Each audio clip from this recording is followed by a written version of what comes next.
Boa noite, boa noite. Estamos começando aí mais uma Arena Eleitoral Digital.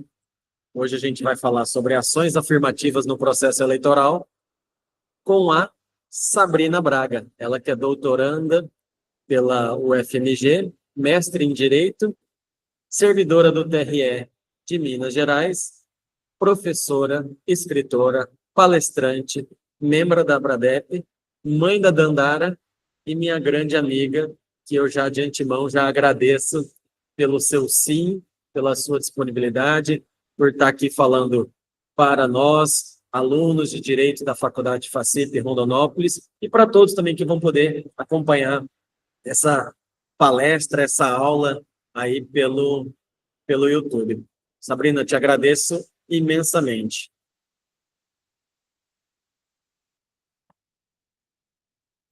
Boa noite, pessoal. Não sei se vocês estão vendo aí minha apresentação. Então, pronto. Estão vendo aí. Gente, boa Vocês estão noite. ouvindo? Feliz. Estão ouvindo? Ou tá baixo? Tá baixo. Se você puder falar um pouquinho mais alto, porque a gente está com uma situação bem peculiar em relação a um ar-condicionado enorme aqui, que Ah, é porque está vocês têm que que tá ficar sem concorrendo aqui. ar-condicionado, aguentando o calor aí de Rondonópolis. Tá dando para me ouvir melhor agora?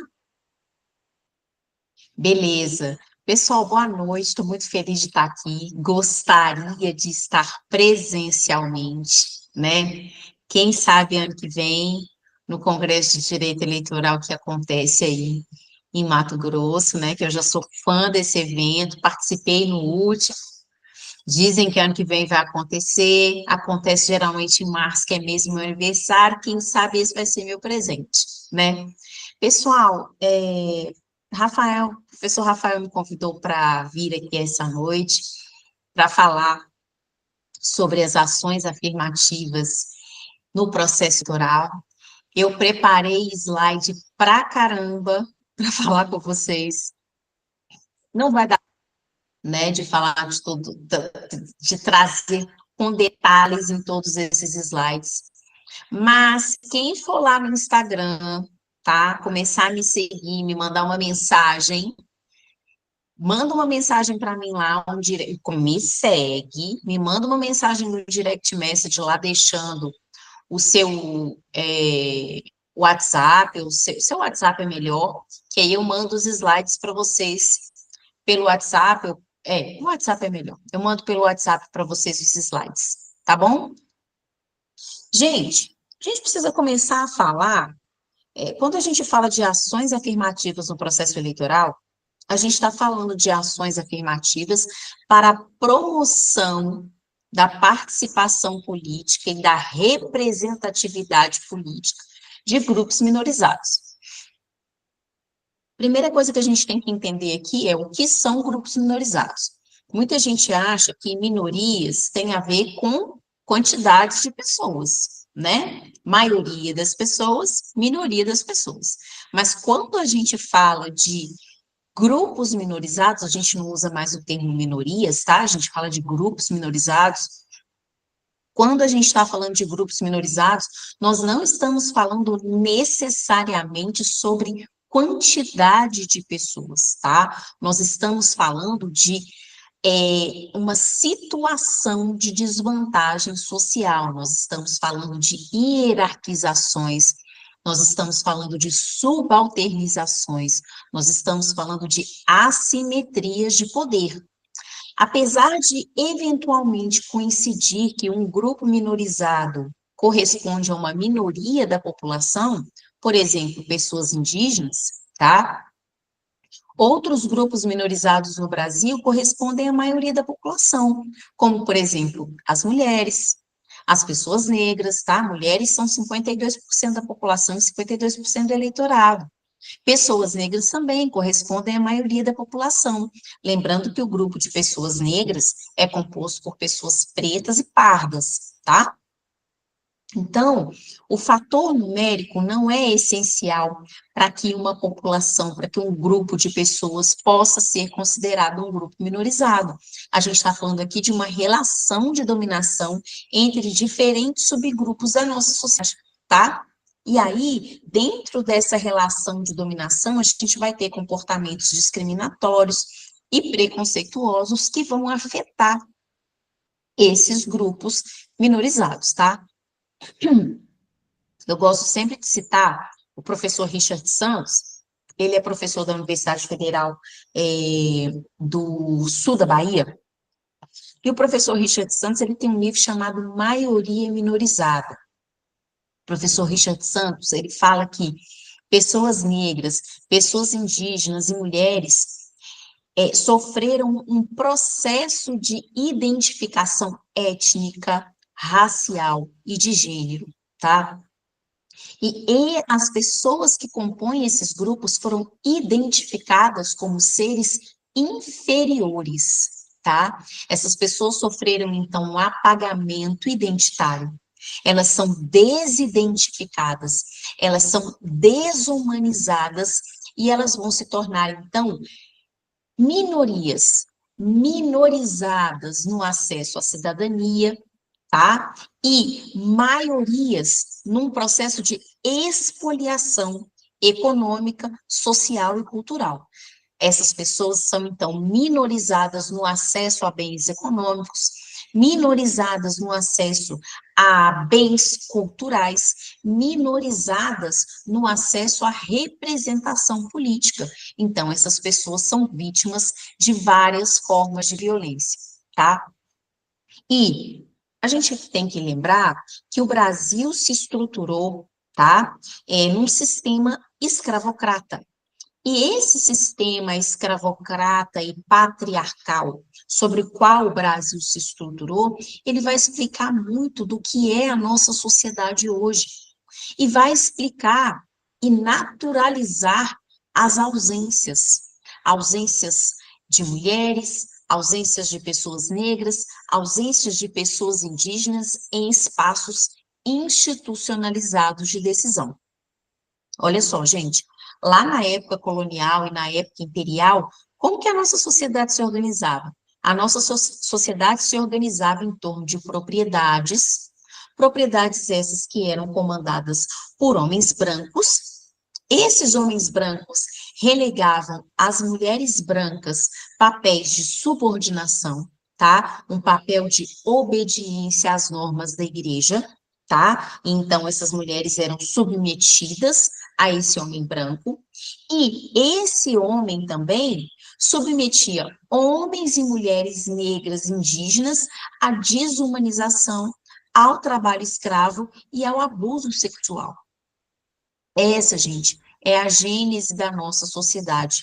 E isso não foi desconstruído do dia para a noite, tá? Não foi com a Constituição de 1891, não foi com a Lei Áurea de 1888, e nem foi, veja bem, e nem foi com a Constituição de 1988, que foi posta uma pá de cal sobre o racismo e sobre o machismo na nossa sociedade.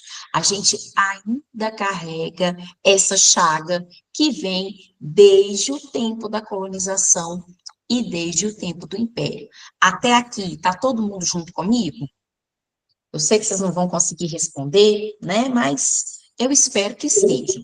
Sim, sim, Então, vamos lá. Tudo ok. Então, vamos lá.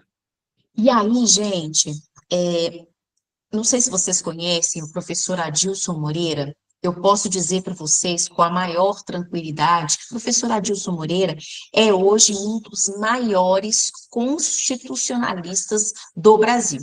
O professor Adilson Moreira é graduado, mestre e doutor em Direito pela Universidade Federal de Minas Gerais.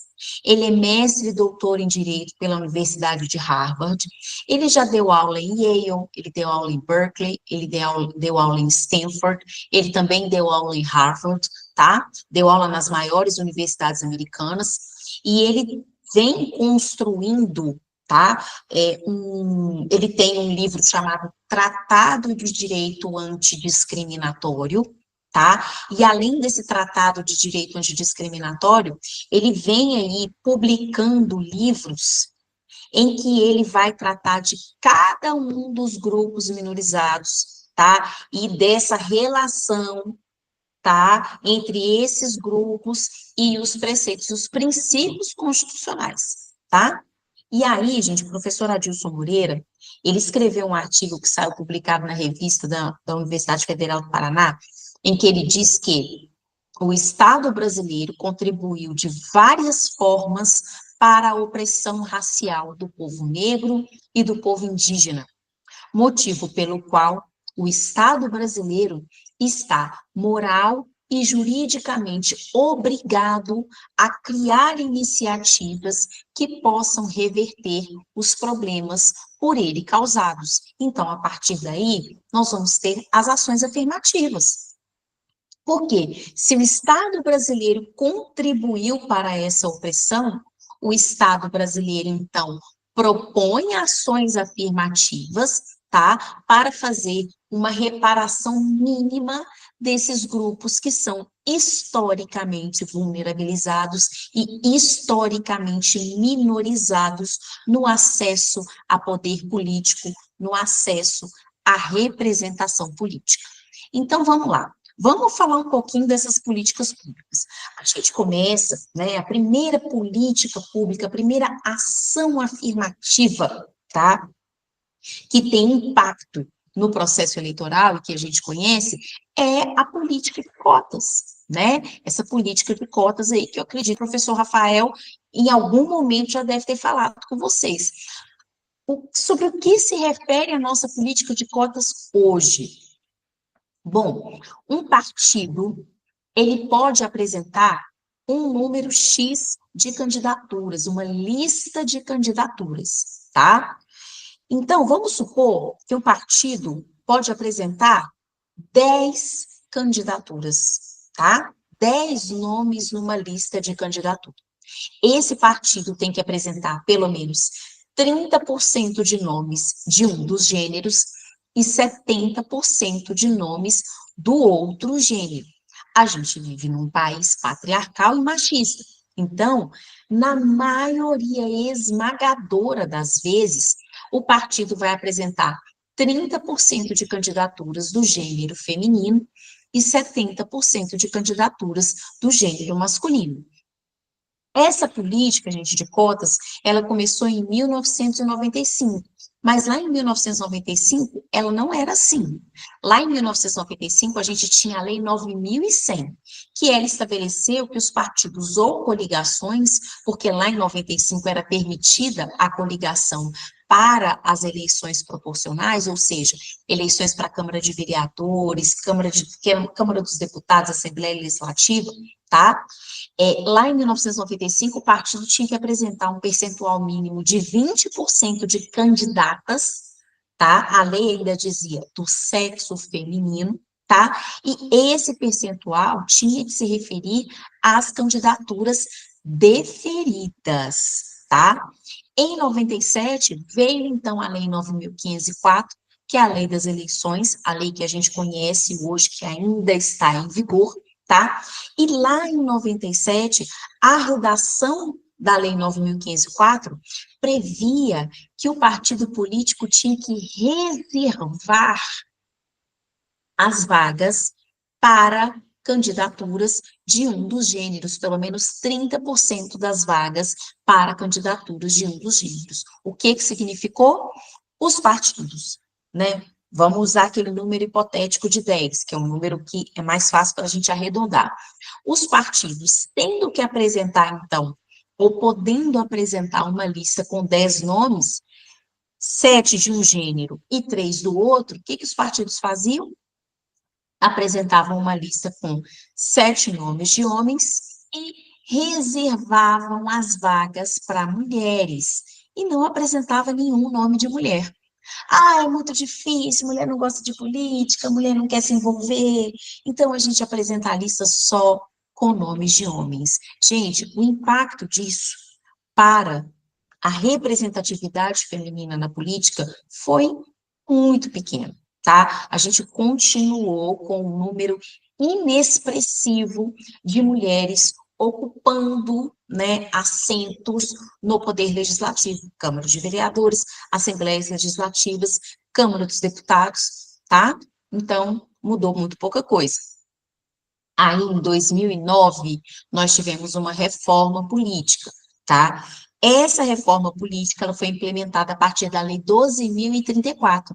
E aí, gente, a Lei 12.034 alterou a redação do parágrafo 3º do artigo 10 da Lei 9.504 para dizer o seguinte: agora os partidos não podem mais só reservar as vagas, eles têm que preencher as vagas. Eles têm que apresentar, tá, uma lista com 30% de nomes de um dos gêneros, geralmente mulher, porque eu já falei para vocês, a gente vive num país machista e patriarcal, e 70% de outro gênero, geralmente homens, tá? Isso aí, gente, foi treta.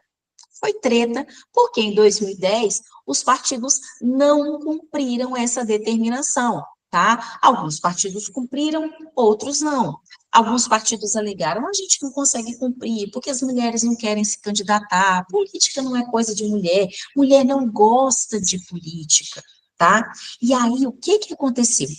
Nós tivemos, por exemplo, lá no Pará, tá? PDT do Pará não cumpriu a Lei 12.034.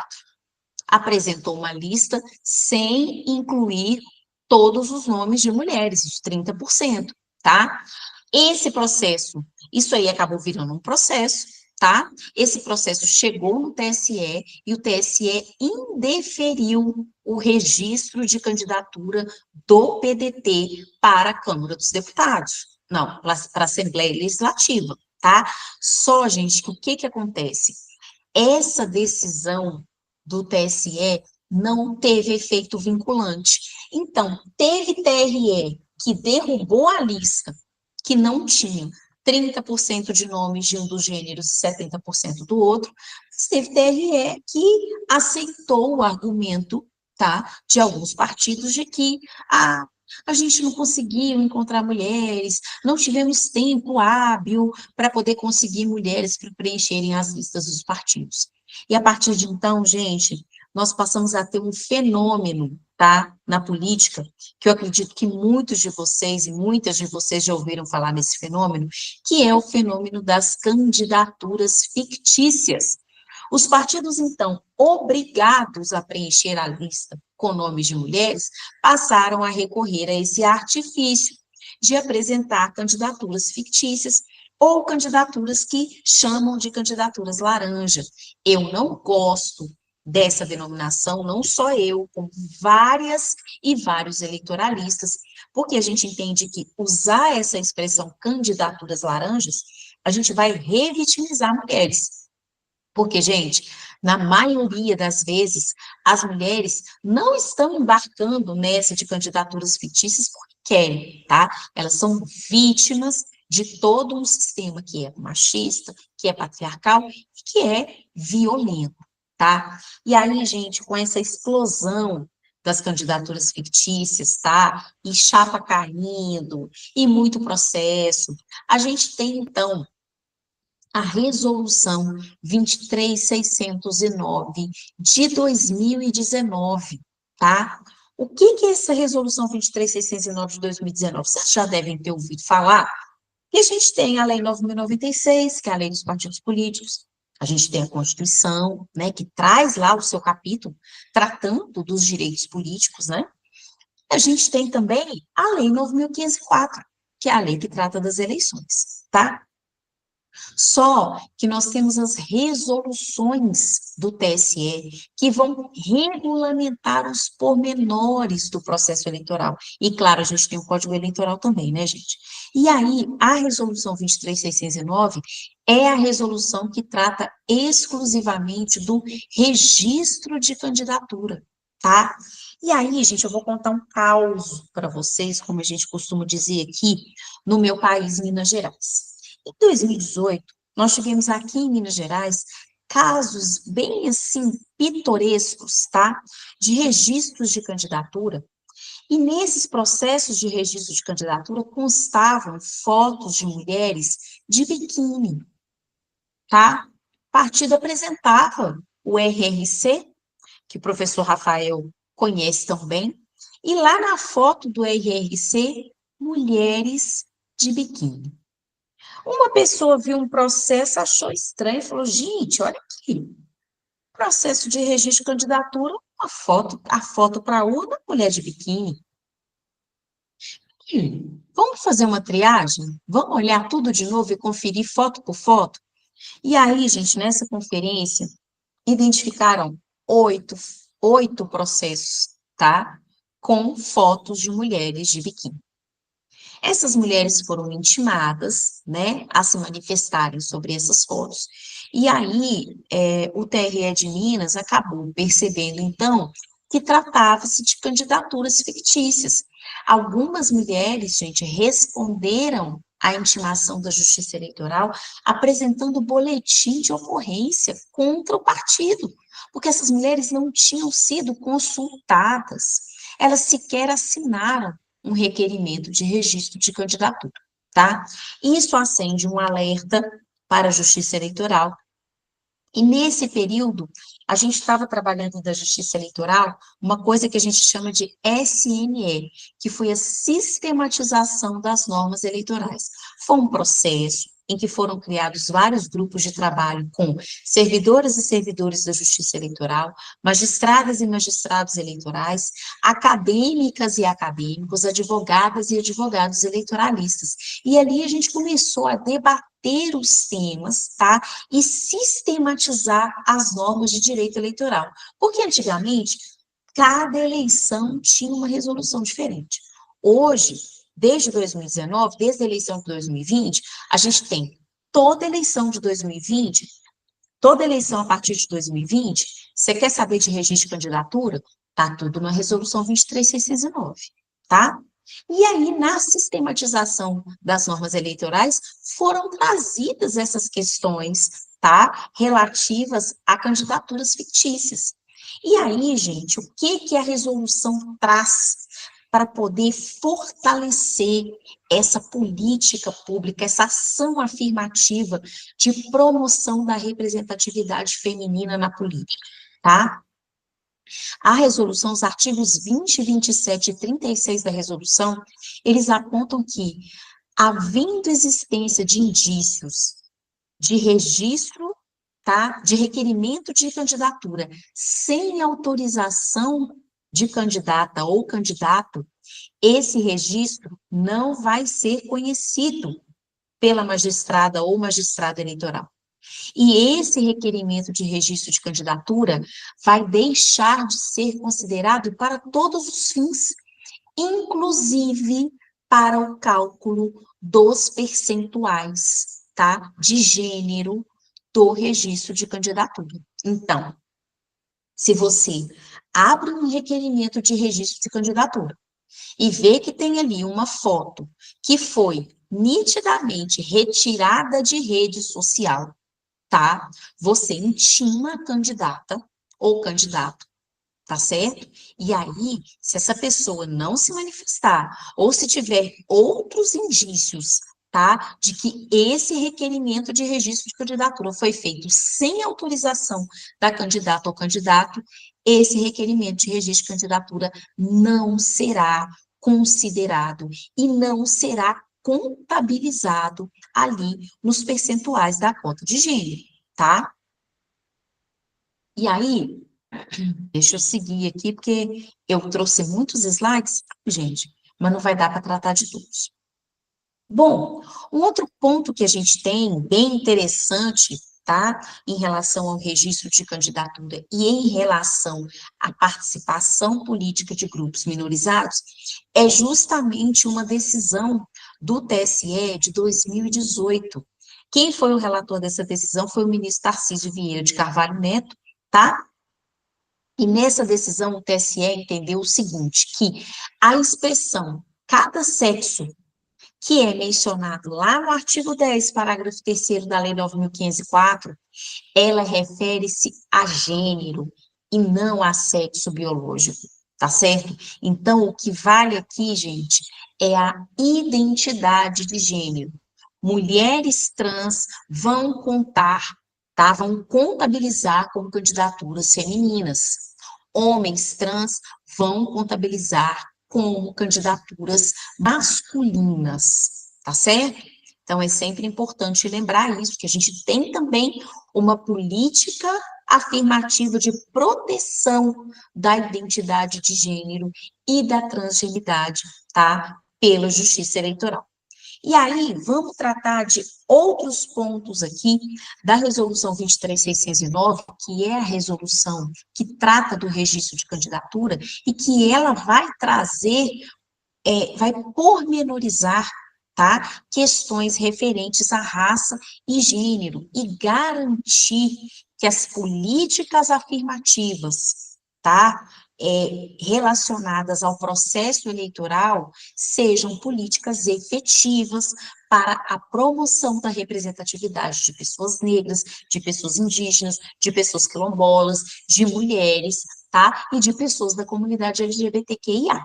Então, olha só, a gente tem aí, né, a determinação de que o formulário RRC tem que ser guardado, tá? Para o caso de apuração da veracidade, não apenas da candidatura, mas também das informações sobre raça ou cor.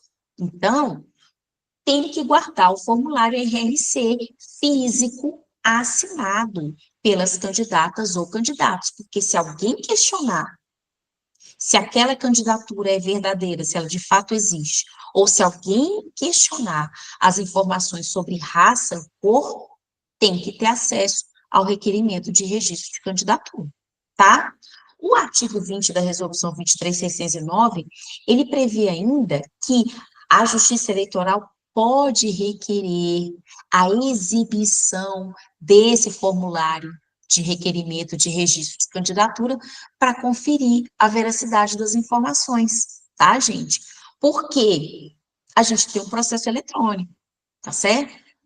E a gente precisa do RRC, depois para conferir a veracidade, com a assinatura da candidata e do candidato, tá? E se não for exibido esse formulário físico, a magistrada ou magistrado eleitoral pode concluir que não existiu ali uma autorização para o requerimento de registro de candidatura, e, de novo, eu repito, né, esse requerimento de registro de candidatura não será, deixará de ser conhecido, tá, para quaisquer e para todos os fins, inclusive para o cálculo dos percentuais de gênero, tá? Olha só um outro ponto aqui, gente. Numa outra versão da Resolução 23.609, tá? A gente tinha a previsão de, se a gente, vamos supor, tá? Requerimento de registro de candidatura com uma foto de uma mulher de biquíni. Intima a candidata não se manifesta, tá certo? Esse requerimento de registro de candidatura deixa de ser considerado para todos os fins. O partido podia, então, apresentar a substituição daquela candidata. Hoje em dia, não pode mais. Esse parágrafo foi revogado, tá? Então, se a gente tiver um caso de indício de requerimento de registro de candidatura sem autorização, esse requerimento deixará de ser considerado e o partido não vai poder apresentar substituição para essa candidatura, tá? Que foi aí, deixou de ser considerada, né? A gente pode falar assim que foi, não é nem indeferida, né? Ela deixou de ser considerada. A gente tem ainda, gente, em atenção aos grupos minorizados, tá? A Resolução 23.609, ela trouxe campos novos, tá? No requerimento de registro de candidatura, a partir das eleições de 2024, campos referentes à identidade de gênero, à etnia indígena, ao pertencimento à comunidade quilombola, tá? E esses campos são importantes por quê? Porque para a criação de políticas públicas para atender esses grupos, a gente precisa de dados. Toda política pública, gente, ela é construída a partir de dados, tá? E se a gente sabe quantas pessoas indígenas, quantas pessoas quilombolas, quantas pessoas negras, quantas pessoas cis estão participando do processo eleitoral na qualidade de candidatas e candidatos, a gente pode estabelecer melhores políticas públicas para atender esses grupos, tá? Que padecem aí de uma subrepresentação na política, tá? A gente tem ainda a possibilidade de declaração de nome social pela candidata transgênera ou pelo candidato transgênero, tá? E esse nome social, gente, ele inibe a divulgação do nome civil, ou como é chamado também, do nome morto da pessoa transgênera, tá certo? Então, vamos supor que a pessoa declarou o nome social dela no RRC, tá? Mas ela ainda não mudou o nome dela no registro civil. E aí o CPF dela está vinculado ao nome morto, tá? No PJE, tá certo? Apareceria o nome morto da pessoa, porque no PJE aparece o nome que está vinculado ao CPF, tá? Mas hoje a gente já tem essa previsão de que, havendo declaração de nome social, até no PJE vai aparecer o nome social da pessoa. E isso, né, gente, vai impedir que a pessoa passe pelo constrangimento de ver seu nome morto sendo divulgado ali nos processos, né, durante a campanha eleitoral, tá? Esse ponto eu já falei, né? E aí, gente, olha só, a gente tem um ponto aqui, agora, importante, que eu quero ressaltar para vocês, tá? Que é o seguinte, falando agora de candidaturas de pessoas negras e de pessoas indígenas, tá? Bom, a gente tem a possibilidade de declaração, tá? No registro de candidatura da cor preta ou parda, tá? Só que pode acontecer dessa declaração no registro de candidatura ser diferente da declaração, da autodeclaração racial que a pessoa fez no cadastro eleitoral, tá? Quando a pessoa foi no cartório eleitoral fazer a revisão dela, ou fazer o alistamento eleitoral, a pessoa pode ter declarado lá que ela é branca, tá? E lá no registro de candidatura, ela declarou que é preta ou parda. Então, ela declarou em todos os registros de candidatura anteriores a 2024 que ela era branca, e aí em 2024 a pessoa resolveu declarar que era preta ou parda. Essa pessoa, ela é intimada, tá, a confirmar a alteração da declaração racial dela, tá? E se essa pessoa, gente, não confirmar essa alteração, se essa pessoa não se manifestar no processo de registro de candidatura, vai valer a declaração anterior, ou vai valer a informação que está lá no cadastro eleitoral, se essa informação não for coincidente com a informação do registro de candidatura. E por que isso, gente? Porque nós tivemos vários casos, tá? Inclusive um caso emblemático que aconteceu na campanha para o governo do estado da Bahia, tá? De uma pessoa que vinha se declarando branca e de repente se declara parda para receber os recursos que são direcionados para campanhas negras. E a gente já vai falar agora mesmo sobre essa outra política afirmativa, que é a política afirmativa de distribuição de recursos financeiros para campanhas de pessoas de grupos minorizados, tá? Então, vamos lá. Vamos falar de cota de financiamento, primeiro por gênero. Bom, gente, nós tínhamos lá, nós temos, né, desde 1995, na Lei 9.100, as cotas por gênero, correto? que significa? 30% dos nomes na lista de candidaturas tem que ser de um dos gêneros, geralmente o gênero feminino, e 70% tem que ser do outro gênero, o masculino, geralmente, né? Pode ser 70-30, pode ser 40-60, pode ser 50%, 50-50, mas a gente tem que garantir que tenha pelo menos 30% de candidaturas de um dos gêneros, tá?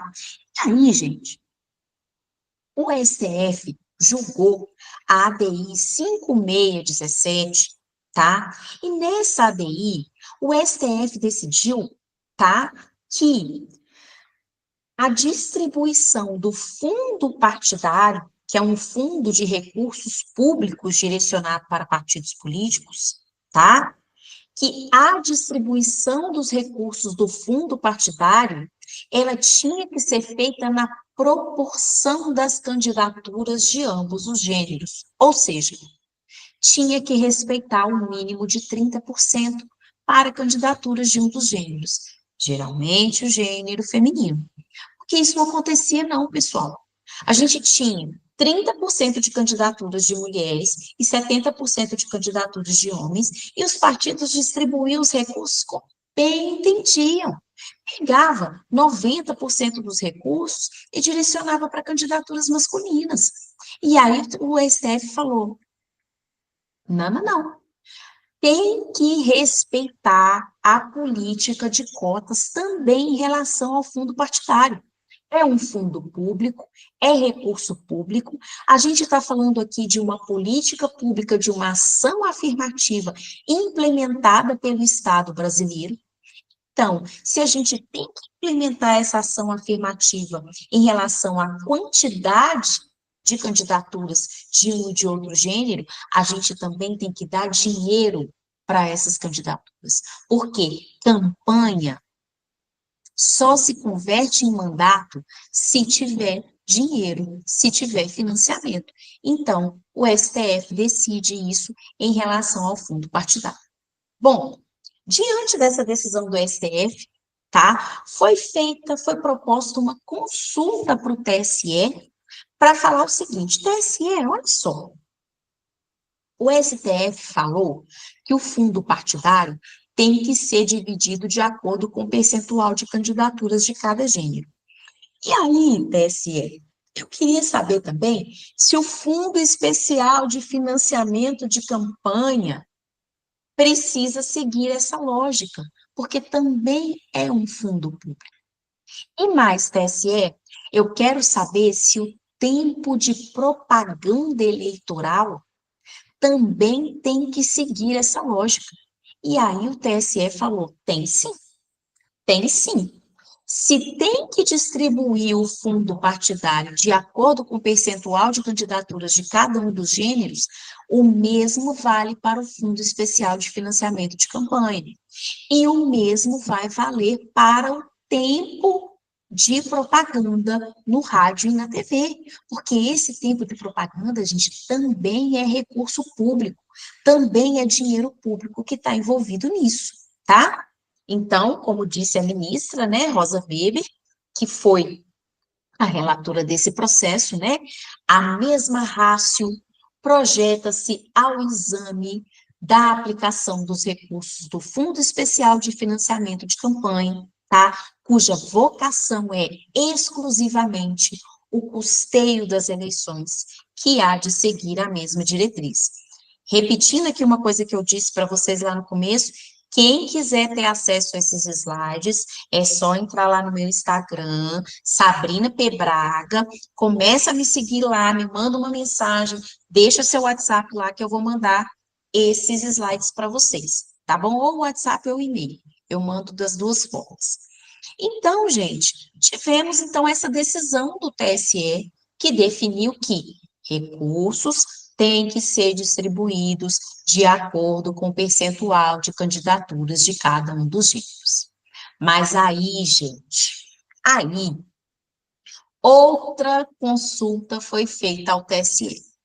Olha, TSE, você já disse que os recursos têm que ser divididos, partilhados. de acordo com o percentual de candidaturas de cada um dos gêneros. Agora, a gente quer saber o seguinte: nós vivemos num país em que o racismo estrutural é uma realidade. Nós vivemos num país em que o racismo estrutural naturaliza ausências, naturaliza a ausência de pessoas negras nos espaços institucionalizados de decisão. A gente também sabe, TSE, que para ganhar campanha, a gente precisa de recurso financeiro. Então, TSE, considerando que a gente tem aí um fundo público de recursos, tá? Que é dinheiro do povo, é dinheiro do Estado brasileiro. Será que também não era o caso de dividir esses recursos entre pessoas autodeclaradas negras, pretas e pardas, e pessoas autodeclaradas brancas, tá? E aí, o que que o TSE responde? O TSE disse o seguinte, que, né, no corpo da decisão a gente vê esse voto do ministro Barroso, que foi o relator, né, o ministro Barroso faz toda uma digressão histórica sobre a subrepresentação de pessoas negras na política, tá, gente? Eu não sei se vocês sabem, mas pessoas negras foram proibidas de frequentar escolas por muito tempo, tá certo? E isso não significa que essas pessoas não tinham condições de participar ativamente da política, tá? Mas essas pessoas não podiam frequentar a escola. E aí, a gente tinha a Lei Saraiva, que era o embrião do nosso Código Eleitoral. E a Lei Saraiva, gente, ela proibiu, tá, o voto de pessoas não alfabetizadas. Então, veja, as pessoas negras não podiam frequentar as escolas. Logo, elas não eram alfabetizadas, ou pelo menos não eram alfabetizadas em português, tá? E aí, essas pessoas também não podiam votar, e também não podiam se candidatar. Gente, essa situação, tá, de pessoas negras não poderem frequentar a escola, ela se estendeu aí no Brasil até mais ou menos a década de 30 dos anos 1900, tá? Ainda nos anos 1930, a gente tinha muitas escolas que proibiam, tá, o acesso de pessoas negras a essas escolas. E aí, gente, a proibição do voto de pessoas analfabetas se estendeu até 1985. Então, a gente vê sistematicamente a ausência de pessoas negras no campo político, na participação política, tá certo? Porque não puderam estudar e não puderam votar, tá? E vejam, às vezes é uma geração que não pode estudar, e aí, gente, essa geração, a geração seguinte também não pode estudar porque tem que trabalhar, e a geração seguinte também pode acontecer de não poder estudar porque tem que trabalhar. Então, agora é que a gente está vendo mobilidade social, agora é que a gente está vendo pessoas negras ascendendo ou acessando esses espaços, né, espaços acadêmicos, tá certo? Então, a gente vê todo um contexto, tá, estrutural e estruturante do Estado brasileiro que manteve fora do jogo político pessoas negras e também pessoas indígenas, tá? Porque as pessoas indígenas, até 2004, estavam sob a tutela do Estado brasileiro, tá? Não tinham autodeterminação, tá certo? E aí, gente, considerando tudo isso, tá? Depois, se vocês quiserem, eu acho que vocês poderiam, né, buscar o inteiro teor dessa consulta para ler o voto do ministro Barroso. É uma grande aula sobre racismo estrutural no Brasil, tá? E aí, o que que o TSE decide, então? O TSE decide que os recursos públicos do fundo partidário, do Fundo Especial de Financiamento de Campanha e do tempo de rádio e TV, tá? eles têm que ser divididos entre mulheres negras e mulheres brancas, na exata proporção das candidaturas apresentadas pelos partidos políticos, e entre homens negros e homens brancos, na exata proporção das candidaturas apresentadas pelos partidos políticos. O TSE tinha definido, então, que essa determinação ela seria aplicada a partir das eleições de 2022, mas o STF, tá? Que não, que essa determinação, tá, estaria em vigor a partir mesmo das eleições de 2020. Então, gente, a partir das eleições de 2020, a autodeclaração racial passou a ser um ponto, passou a ser uma questão muito importante. E a gente viu também muitos recursos que deveriam ser destinados para pessoas negras, tá? Destinados para pessoas que se autodeclararam pardas, mas que fizeram uso de um artifício chamado afroconveniência, tá certo? Eu vou lá e tiro a minha bisavó do armário e falar, eu tenho uma bisavó parda, sou uma pessoa lida como branca no Brasil, mas tenho uma bisavó parda, e aí me declaro pardo, mesmo não sofrendo os efeitos do racismo no Brasil, porque o racismo no Brasil é um racismo de marca, tá? O racismo no Brasil é baseado em fenótipo e não em ascendência.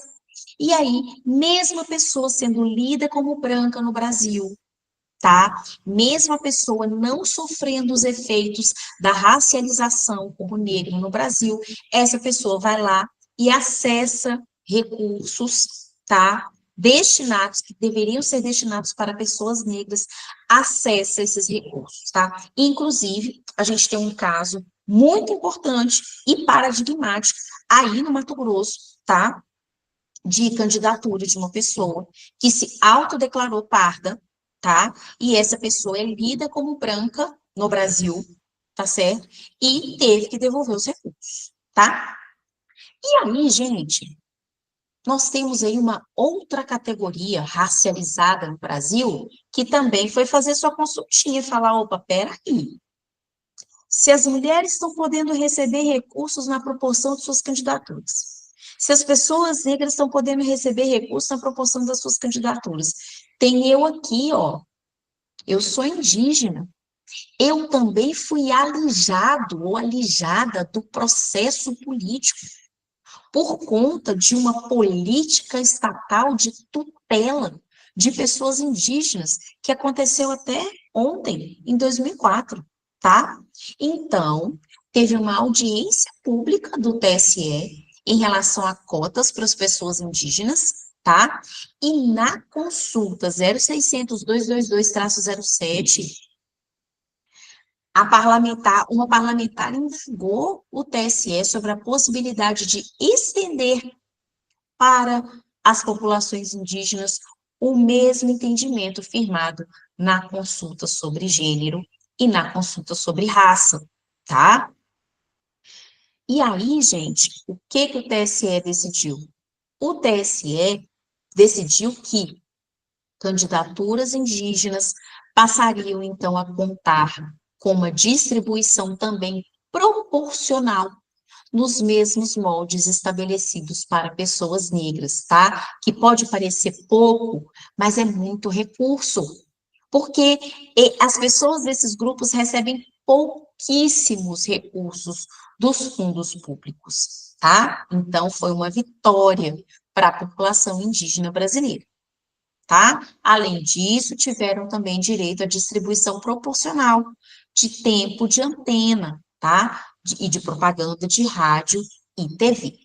E aí, gente, eu não coloquei aqui, mas eu vou parar esse compartilhamento de tela aqui com vocês, porque eu vou dar um spoilerzinho aqui de um capítulo de livro que eu escrevi, tá?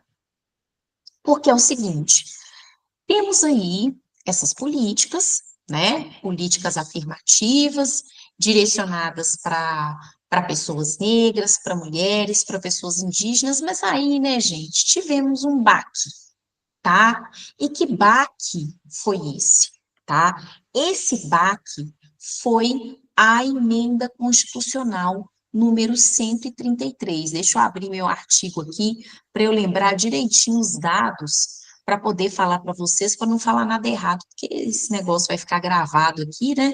Então, eu tenho que falar tudo certinho os números para vocês. Deixa eu só abrir aqui. Na verdade, foi emenda constitucional número 111, tá, gente? De 2021. Ela alterou a Constituição, tá?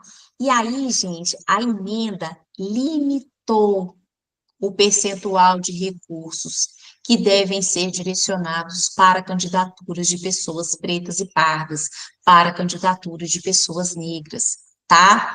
A emenda limitou esses recursos a 30%.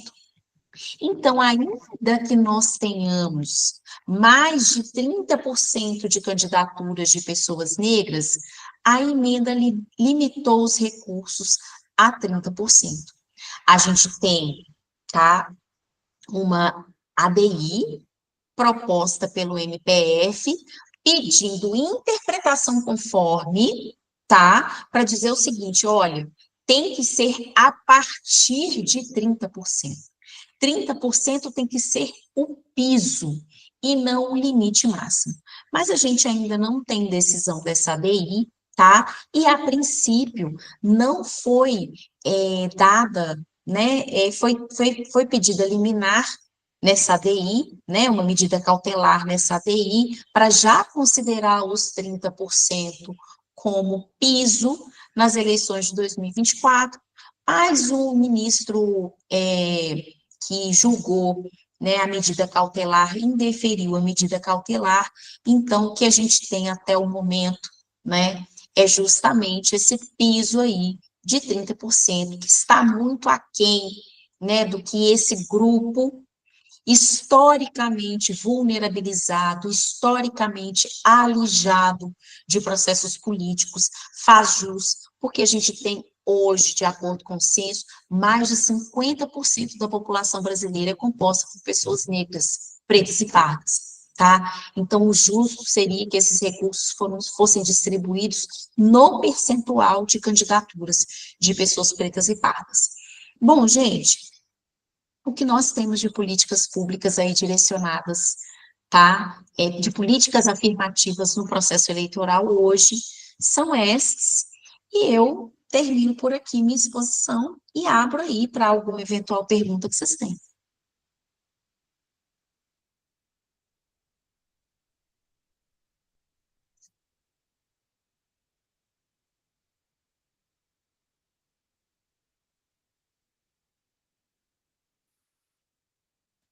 Sabrina, muito obrigado pela brilhante exposição. Enquanto você fazia a sua exposição, tiveram alguns apontamentos aqui por conta de temas que a gente abordou na aula passada, né? Inclusive sobre o artigo 10, parágrafo 3º, que fala da cota de gênero no registro de candidatura, foi objeto de debate nosso semana passada, até mesmo da identificação, da identidade de gênero no próprio registro de candidatura também. E uma das perguntas que nós tivemos aqui da turma foi em relação às ações afirmativas que têm a pretensão de constar no novo Código Eleitoral, caso seja aprovado. Dentre elas, uma que também gerou um debate na semana passada aqui na sala de aula, foi sobre a cota de cadeiras no parlamento. Né? Sim. Sim. O que eu gostaria de saber. Tá. Você está me ouvindo bem, né? Porque o vídeo está travando um pouquinho aqui. Estou te Mas me ouvindo. ouve bem, né? Estou te ouvindo. Tá. Estou te ouvindo Então, bem. gostaria de saber a sua opinião enquanto referência na área, né? Especialista em direito eleitoral e referência na temática. O que você sente dessa proposta, se ela vem para agregar, se ela vem somar, ou se é uma proposta que vem para no sentido de uma digressão aí, de uma involução dessa Olha, representatividade. é um misto de sentimentos. É um misto de sentimentos, eu acho que eu não consigo ver com entusiasmo e comemorando, tá? A proposta do novo código, né? Porque nós temos aí mais de 50% do eleitorado é composto por mulheres, né? Nós estamos muito aquém dos nossos vizinhos aqui na América do Sul, né? Em termos de representatividade feminina. O novo código fala de reserva de 20% de assentos, que é pouco, tá? Mas fala, de novo, né? Volta para a reserva de vagas na lista de candidatura, ou seja, o partido volta a não estar obrigado a apresentar, né, pelo menos 30% de candidaturas femininas, tá? Mas agora, eu participei de um evento semana passada em Brasília, evento muito interessante, em que um dos painelistas da minha mesa, ele trouxe um dado bem interessante, e que tira a gente desse lugar, assim, de total desânimo com a proposta do novo código, que é a seguinte: quando a gente fala de reserva de 20% de assentos, a gente está falando em todas as instâncias, então nós estamos falando das câmaras de vereadores. Então, a gente vai ter uma promoção de mulheres nesse espaço, que ainda é um espaço que nós temos pouca representatividade feminina, né? A gente tem câmaras de vereadores que não tem nenhuma mulher, né? Eu Nenhuma. acredito, assim, pelas minhas andanças, que a representatividade no Congresso Federal ainda é mais ampla do que nas câmaras municipais. Muito mais, né? A cidade que eu trabalhava, na zona eleitoral de Santa Luzia, aqui em Minas Gerais, né, aqui na região metropolitana de Belo Horizonte, a gente já teve várias legislaturas com nenhuma mulher eleita, entendeu? Então, assim, a gente vai ter, pelo menos, né, se o código passar, vamos ter pelo menos 20% de mulheres nas câmaras de vereadores, tá? É, E isso, aí, isso sem as contar. mulheres essas mulheres vão poder se promover para se candidatarem a deputadas, senadoras, prefeitas. Então, a gente vai ter essa promoção feminina na política, né? Mas eu não vejo com bons olhos a gente retornar para aquele tempo em que as vagas são só reservadas, principalmente porque a política é temporária, ela tem prazo de validade. E aí, depois que o prazo de validade vencer, a gente volta para aquele estado de coisas, aquele estado inconstitucional, diga-se de passagem, de coisas, de 1997, em que o partido só precisava falar assim: olha, eu tenho 7 homens aqui, mas eu não estou conseguindo mulheres. E aí pode ser que a gente, assim, retroceda muito na representatividade feminina.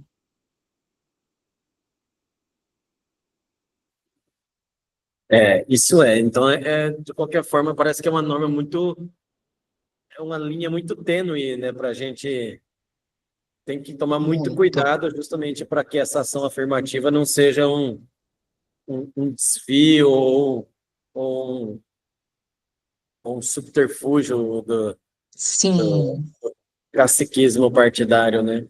sim, Mas, sim. mas, por outro lado, talvez essa cota de cadeiras aí seja interessante justamente para a base nas câmaras municipais e nas assembleias legislativas, né? Talvez assim uma presença maior e gradativa e massiva, ou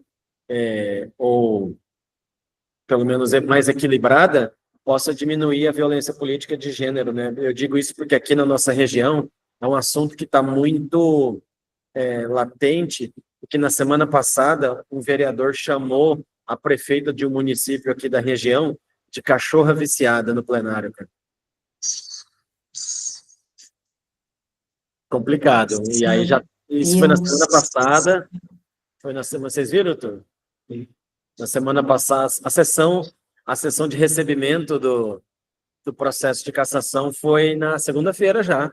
Já foi recebido e eu espero, sinceramente, que a sanção de cassação seja efetivada, porque não dá para a gente tolerar isso, né? Então, talvez esse tipo de situação só reforce a necessidade de uma medida afirmativa como essa. Sim, sim. E a violência política de gênero, ela está tipificada tanto no Código Eleitoral, né, atual, né, artigo, acho que 326B, tanto está prevista no projeto do novo Código, né? Então, assim, é crime isso daí, né? Então, tanto é que, acho que se eu não estou enganado, no Código Eleitoral, inclusive, é uma norma que extrapola o próprio âmbito do processo eleitoral em si, né? Até mesmo no exercício do Sim, mandato no é exercício do possível mandato, ser verificado. exatamente. Eu achei isso aí bem interessante, né? Para dar maior efetividade mesmo. Muito Sim, legal. sim. Sabrina, tem alguma ponderação a fazer a mais para eu te liberar, né? Não, Para cuidar da Dandara? Porque eu sei que... não, acho que não. Acho que eu consegui, né? Corri bastante, né? Não consegui trazer tantos pormenores, mas acho que deu para fazer aí um bom apanhado das políticas afirmativas. Poderia, né, aqui ficar horas, né, falando sobre aspectos, digamos assim, de antropologia, do direito, né, que justifica essas políticas e tudo, mas isso aí pode ser conversa por uma outra ocasião, né? Eu posso voltar, fico muito feliz com o convite e é só chamar que a gente está junto, tá bom? Ou é uma ocasião presencial, né? Já estou sabendo que a turma está sondando aí para o congresso do ano que vem, né? Já falei com a turma, com o Estácio, para o ano que vem a gente vai ter o congresso aqui em Cuiabá e com certeza a Sim. gente vai contar com todos os nossos amigos da Abradep. Estamos esperando uma versão Rondonópolis, né, do Congresso, quem sabe a gente no ano a gente não encampa o Congresso aí em Quem sabe Rondonópolis, sai, né? quem sabe sai. Isso aí. Sabrina, muito obrigado, pessoal, meus alunos aí, turma que está aqui na sala de aula e quem vai assistir esse material posteriormente, sigam lá a Sabrina, @Sabrina P. Braga no Instagram e fique por dentro, né, de todas as dicas aí do direito eleitoral e do processo eleitoral para E aprender do junto com direito ela. antidiscriminatório também, que é tema da minha pesquisa. Isso aí, verdade. Bom, gente, Obrigada, obrigado, Sabrina. Rafael. Obrigada, pessoal. Obrigada pelo Então, convite. Fazip, obrigada. Tamo junto, tá bom? espero te ver semana que vem. Você vai lá para São Paulo mesmo? Ah, não, você não vai, né? É verdade. Você falou que Não não vai mais. vou, não vou, não vai Mas eu dar espero tempo. te ver em breve, então, numa Vamos nos situação encontrar sim. acadêmica ou social. Vamos encontrar Ei, sim. Gente, obrigada. Boa noite, viu? Obrigada, pessoal. Prazer muito tchau. grande estar aqui. Obrigado. Tchau, Sabrina. Tchauzinho, gente. Tchau, Boa aula Sabrina. aí para vocês, viu? Tchau. Obrigado.